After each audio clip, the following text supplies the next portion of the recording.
मैं खुद इस पर रेजोल्यूशन डालना चाह रहा था और मैंने इसलिए कि हमारे यहाँ पार्टी में तरीका ये है कि पार्लियामेंट्री अफेयर्स मिनिस्टर और चीफ विप से पूछा जाता है कि जी हमने करना है। चीफ विप से जब मैंने कहा तो उसने कहा नहीं, मैं आपको ये रेजोल्यूशन पेश करने नहीं दूंगा, ये रेजोल्यूशन मैं खुद पेश करूंगा, इसलिए कि इससे इम्प्रेशन जो स्टेटमेंट भारत के डिफेंस मिनिस्टर ने दी उससे ये जाहिर हो रहा था कि शायद हिंदू कम्युनिटी के लोग सूबा सिंध में कोई तकलीफ में है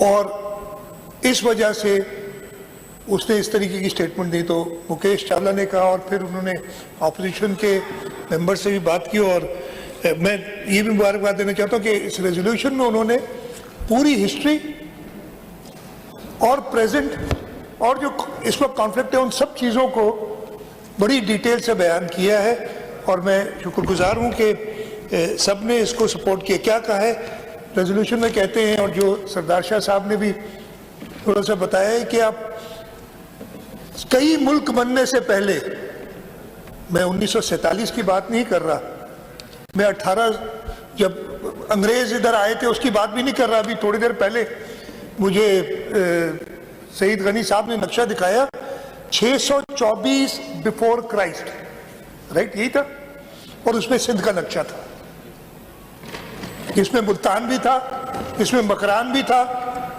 और उन्होंने दिखाया मुझे इसलिए कि सेवन उस वक्त दारुल खिलाफा था सिंध का।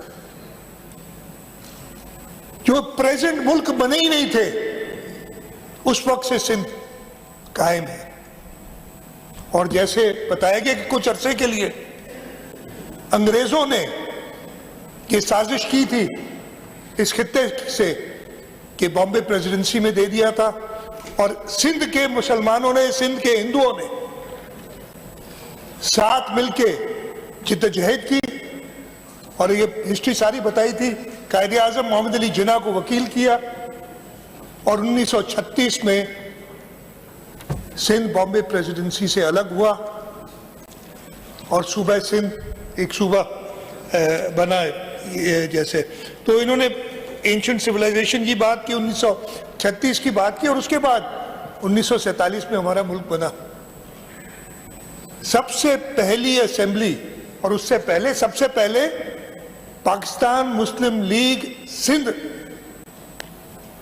उस वक्त मुस्लिम लीग थी, मुस्लिम लीग सिंध का चैप्टर हैदराबाद में रेजोल्यूशन पास करता है सूबा पाकिस्तान बनाने के लिए और फिर इस असेंबली ने, जहां हम खुशनसीब हैं सारे के इधर बैठे हैं इसलिए कि हम पाकिस्तान बनाने वाले हैं, इस असेंबली वाले हम वारिस हैं उनके, सारे जो बैठे हुए हैं।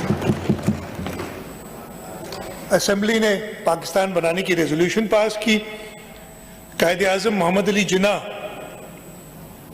ने उसमें किरदार अदा किया और कायदे आजम मोहम्मद अली जिन्ना की कोशिशों से और उस वक्त के हमारे बड़ों की कोशिशों से, कुर्बानी देने वाले की कोशिशों से ये सूबा, ये मुल्क पाकिस्तान बना।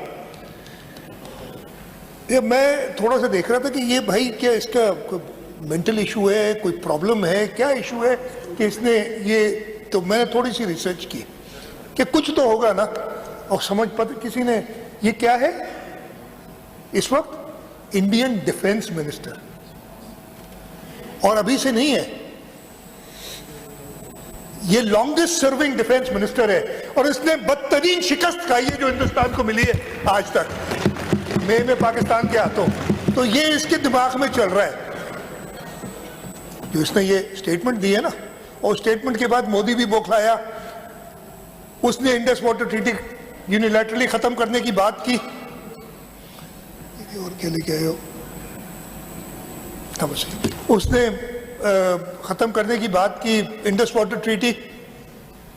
तो ये बौखलाहट 9 मई के बाद शुरू हुई जो उनको इबरतनाक शिकस्त दी पाकिस्तान के मुसल्लह अफवाज ने हिंदुस्तान को, भारत को, और फिर ये हर जगह पे जहां इनको मौका मिलता है। अच्छा, मैंने कहा शायद भाई ये राजनाथ सिंह, इनको इतना सिंध का दर्द हो रहा है, शायद कहीं इधर से शायद माइग्रेट करके गए हो इनको वो। भाई ये उत्तर प्रदेश में पैदा हुए। ये क्या इनका वालिद, उनका नाम भी मैंने अभी देखा था, राम बदन सिंह, वो भी उत्तर प्रदेश में पैदा हुआ। उसने सिंधु का पानी नहीं पिया, उसने सिंधु का पानी टेस्ट नहीं किया, इसी वजह से उसकी दिमागी हालत है इस तरीके की।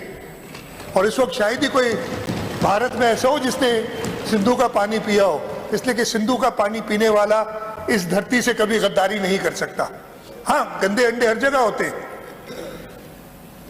लेकिन ये तो उन गंदे अंडों में भी नहीं है, इसलिए कि इस धरती से वो कभी रहा ही नहीं। जैसे मैंने देखा कि उधर ही पैदा हुआ है और सबसे लॉन्गेस्ट सर्विंग इनका डिफेंस मिनिस्टर है, तो कसूर इसका नहीं है, कसूर उस शख्स का है जो इसको मिली है।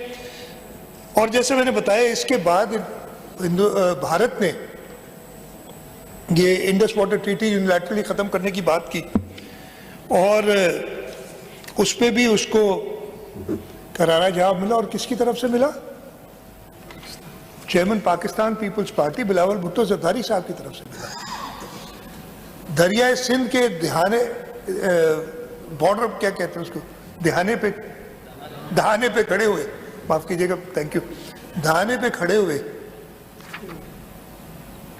बिलावल भुट्टो जरदारी साहब कहते हैं कि मोदी गौर से सुनो, सिंधु हमारा है और ये हमेशा हमारा रहेगा। यहां तो सिंधु में पानी बहेगा या तुम्हारा खून बहेगा।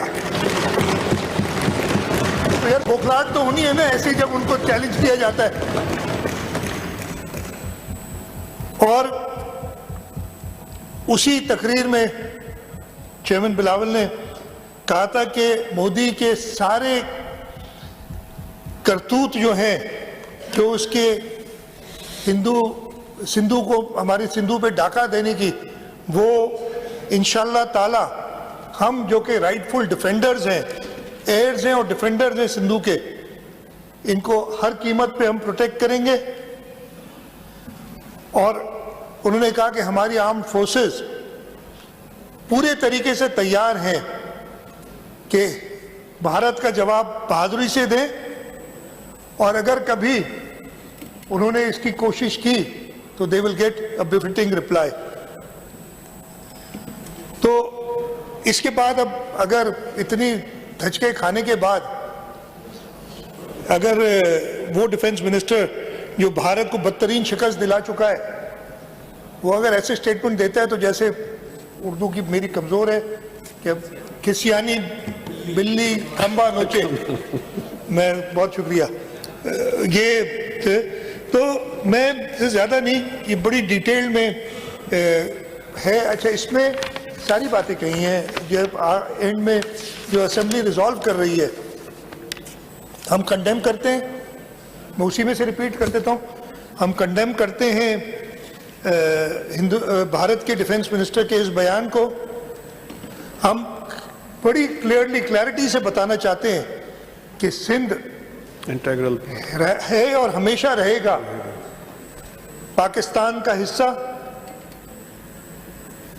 और मोदी हुकूमत की जो पॉलिसीज हैं, खास तौर पे जो सिंधु के बारे में, दरिया सिंध के बारे में जो उन्होंने इंडस वाटर ट्रीटी को यूनिलैटरली ख़त्म करने की बात की है, इस तरीके से वो दरिया को एक वेपन बना के इस्तेमाल करना चाहते हैं, उसकी सख्ती से मजम्मत करते हैं। और हमने सूबा सिंध असेंबली जब ये इंशाल्लाह ताला पास करेगी रेजोल्यूशन, ये भी कहा है, और मैं आपसे असेंबली स्टाफ से कहूँगा कि हुकूमत पाकिस्तान को ये रेजोल्यूशन भेजे, ताकि हर तरीके से डिप्लोमेटिक, लीगल और मल्टीलैटरल एक्शंस के साथ दरियाए सिंध पे जो हमारा राइट है उसको प्रोटेक्ट किया जाए। तो इंशाल्लाह ताला ये जो गीदड़ भक्की हैं उनकी, वो कभी कामयाब नहीं होगी, और क़यामत तक इंशाल्लाह ना कोई सिंध को पाकिस्तान से अलग कर सकता है, और ना ही कोई इसकी ज्योग्राफिक बाउंड्रीज को किसी तरीके से बदल सकता है। सिंध हमेशा मुत्तहिद रहेगा, एक रहेगा और पाकिस्तान के साथ रहेगा। बहुत शुक्रिया। Thank you, very good.